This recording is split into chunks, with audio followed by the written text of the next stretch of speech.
धनी गुरु महाराज की जय। एक विनती, परम पूज्य महात्मा जी, उपस्थित प्रेमी आत्मा, माताएं बहन, सत्संग में आने का मुझे भी मौका मिला, ये मेरा परम सौभाग्य।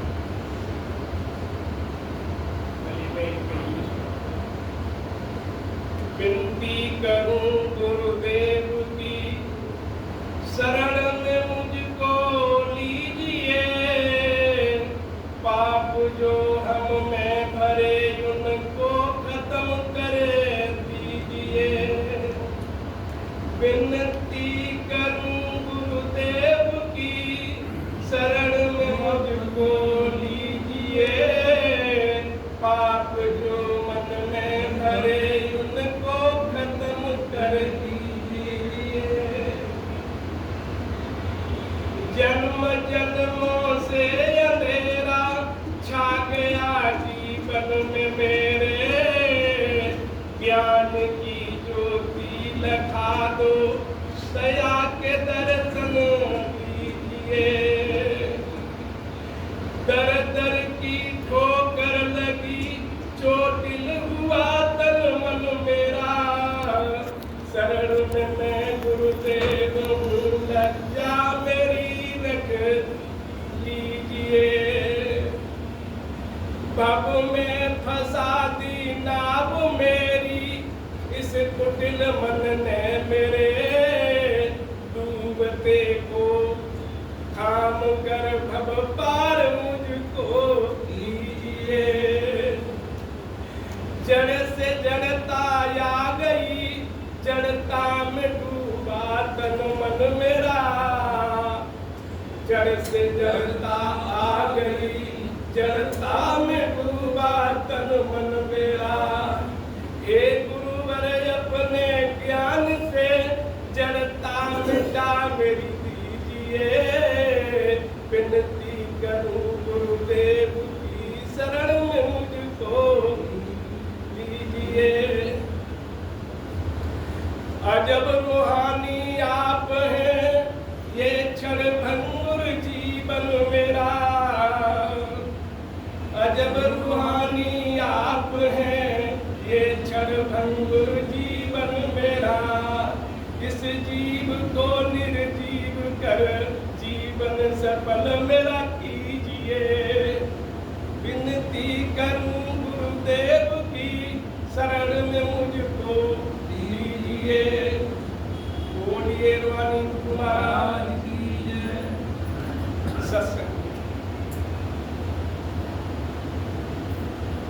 84 लाख योनियों में मनुष्य जीवनी सर्वश्रेष्ठ मानव जो जीवन जो है वो सबसे ऊंचे दर्जे की परमात्मा के द्वारा बनाई हुई व्यक्ति है। ये कर्म प्रधान योनि है।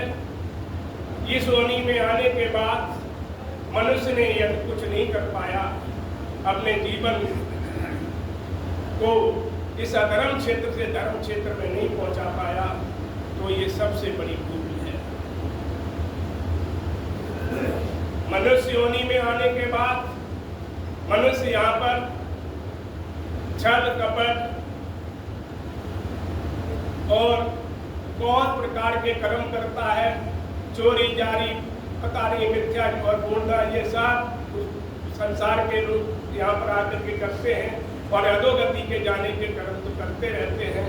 लेकिन शुभ कर्म भी करने वाले यहाँ पर बहुत सारे लोग हैं, दान पुण्य करने वाले बहुत सारे, यहाँ भंडारे करने वाले, खिलाने पिलाने वाले, ये सब शुभ कर्मों में आते हैं। लेकिन जब किसी संत के सानिध्य में आकर के, शरण में आकर के, गुरु महाराज के प्रति समर्पित होकर के जब धर्म का बीज उस जीव के अंदर पहुंच जाता है, तो वो धर्मात्मा बन जाता है। धर्मात्मा की पहुंच धर्म क्षेत्र में पहुंच जाता है, और धर्म क्षेत्र में पहुंचा हुआ आदमी जहां काल नहीं जा सकता हो, वहां पर वो जीव मात्र संत की शरण मिल जाने पर और गुरु महाराज के द्वारा, जैसे एक अब तक कबीरदास ने तो ये कहा कि ये सत्य कंधा मैं के समझाऊं, कबीरदास ने उसको दूसरे शब्दों में कहा, तुलसीदास ने दूसरे शब्दों में बताया कि तुलसी ये संसार को भयो मोतिया बनी नालत ऐसी जंतु, यानी ऐसा समझाया कि डट में है सूझे नहीं नालत ऐसी जन, तुलसी ये संसार में भयो मोतिया बनी। जो गुरु महाराज होते हैं वो स्वयं जीवन की आंख बनाने वाले होते हैं। जब जीवन की आंख बनती है तो उसमें ज्ञान उग जाता है, और ज्ञान जब उग जाता है तो मनुष्य धर्म क्षेत्र में पहुंच जाता है। अब उस धर्म का बीज पड़ जाने के बाद मनुष्य दूसरा जन्म में भी मनुष्य बनने का अधिकारी हो जाता है।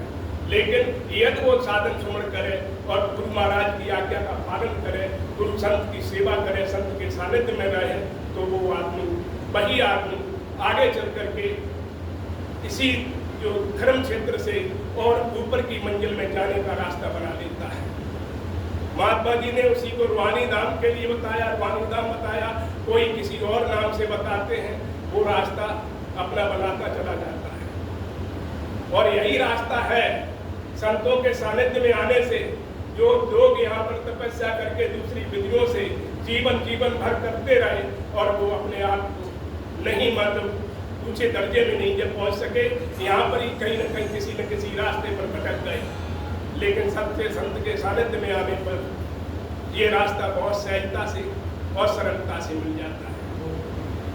जीवन की आंख बन जाने के बाद मनुष्य